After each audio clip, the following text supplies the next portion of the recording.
a near-future world in which a global AI system rules, the renovation of a bathroom that leads to a Turkish prison cell, a convicted serial killer who now has to solve a murder in her retirement home, scientists throughout history who have had to fight for their ideas to be accepted, and women who have shaped American history. I'm Veronica, and these are 5 books I'm excited for, being published in February 2026. The first is The Hospital at the End of the World by Justin C. Key, published by Harper, 400 pages. In the near future, a global AI system controlled by an omnipotent corporation called the Shepherd Organization runs society. The organization oversees every medical school in the country except for the rebellious Hippocrates School, which still insists on human-led medicine. This school in New Orleans is the last choice for Pac, an ambitious young man from New York.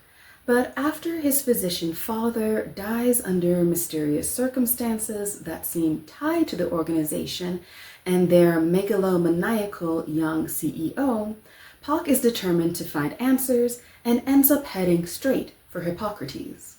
Now enrolled in the school, he finds something even more mysterious.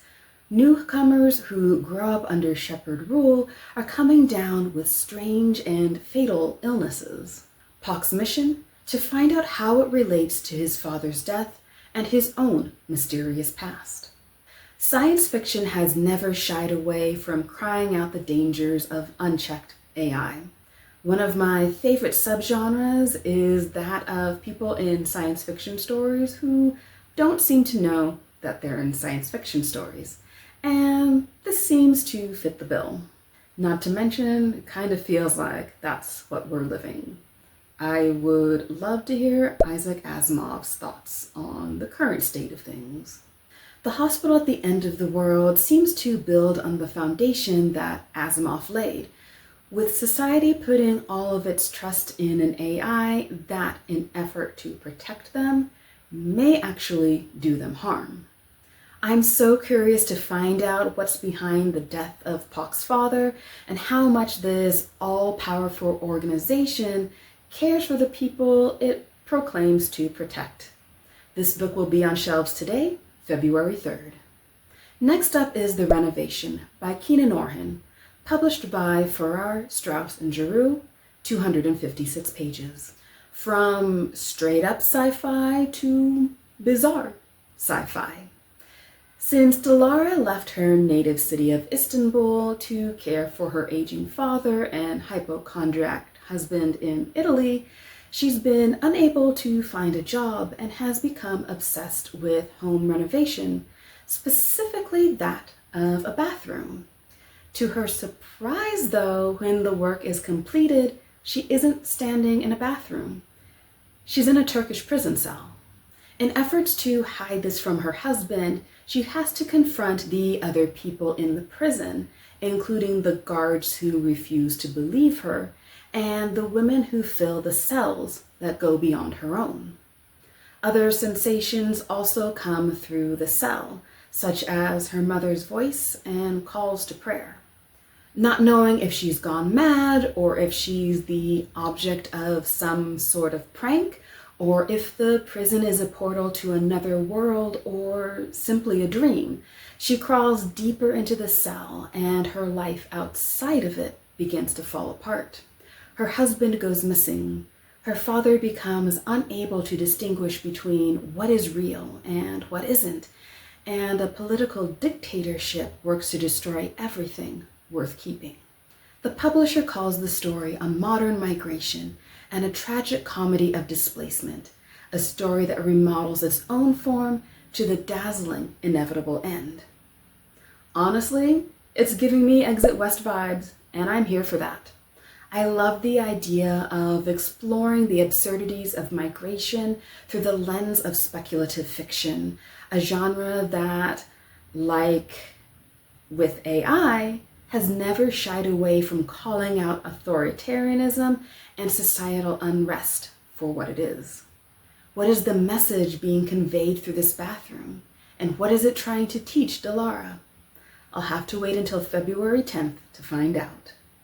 Next is I'm Not the Only Murderer in My Retirement Home by Fergus Craig, published by Berkeley, 272 pages. After reading Helene Thurston's An Elderly Lady is Up to No Good books, I think I've discovered a new favorite subgenre of older people solving or committing crimes. This fits in nicely, and like Thurston's Maud, Carol isn't exactly the most innocent of protagonists. We meet former serial killer Carol after she spent decades in prison. All she's interested in now is relaxing in her new retirement home, but the sudden death of a fellow resident makes that difficult, and Carol finds herself having to prove that she may have been a murderer before, but someone and something else is afoot here. Even worse is the fact that the deceased party was a former police commissioner, and the home of Sheldon Oaks is filled with former cops, barristers, and government representatives. Everyone thinks Carol's guilt is an obvious conclusion, but she's ready to prove them dead wrong, without killing anyone for once. This seems like it'll be a fun mystery with a witty protagonist who knows a thing or two about killing, perfect as a palate cleanser between some of my more serious reads. This will be on shelves on February 17th. My first nonfiction pick for the month is I Told You So, Scientists Who Are Ridiculed, Exiled, and Imprisoned for Being Right, by Matt Kaplan, published by St. Martin's Press, 288 pages. This work of history promises to be an energetic and impassioned work of popular science about scientists who have had to fight for their revolutionary ideas to be accepted, from Darwin to Pasteur to modern-day Nobel Prize winners. As a science writer, Kaplan has seen how breakthroughs can occur in spite of, instead of, because of the way the research community behaves, including the way support can be withheld from scientists who don't have the right connections. It always comes down to who you know. In this book, Kaplan works to unveil how some of the ideas we hold true about science and medicine today were once fought by a scientific community resistant to new ideas. These include Hungarian physician Ignaz Semmelweis, who realized that women who had recently given birth were falling ill due to doctors not washing their hands. Galileo Galilei, who was imprisoned for promoting a heliocentric view of the universe. And Nobel laureate Katalin Karikó, whose work on mRNA, pivotal for the COVID-19 vaccines, was underfunded, discouraged, and led to her being denied tenure. This sort of questioning of the scientific community has always been an important one, and it clearly still is, as politicians advocate for changes not backed by scientists and a general distrust of science continues to build. The publisher describes the writing as entertaining, and my hope is that the purpose of that is to capture an audience who would not otherwise read a book of science. I also hope that Kaplan is able to convey the severity of this issue and give it the weight it deserves. The book will be available on February 24th.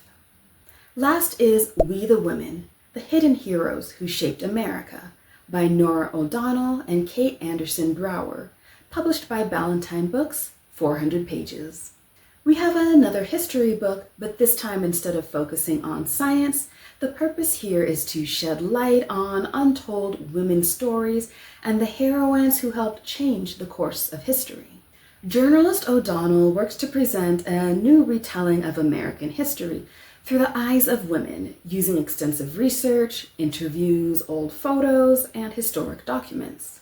In doing so, she introduces readers to patriots who demanded the country fulfill the promises it made in the Declaration of Independence, that all men are created equal, that they are endowed by their Creator with certain unalienable rights, that among those are life, liberty, and the pursuit of happiness.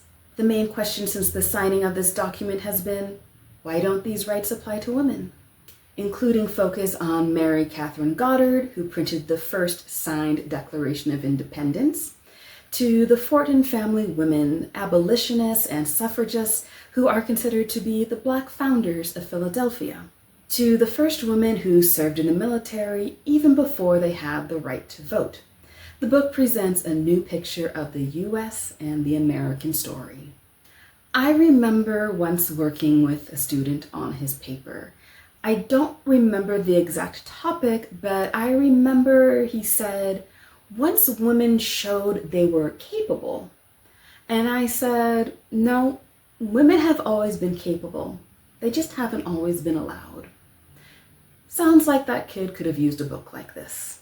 History is written by the victors, and that includes the enfranchised. We can all learn more about women's contributions to American history on February 24th. That's all the books for today. What new books are you excited for? Let me know in the comments.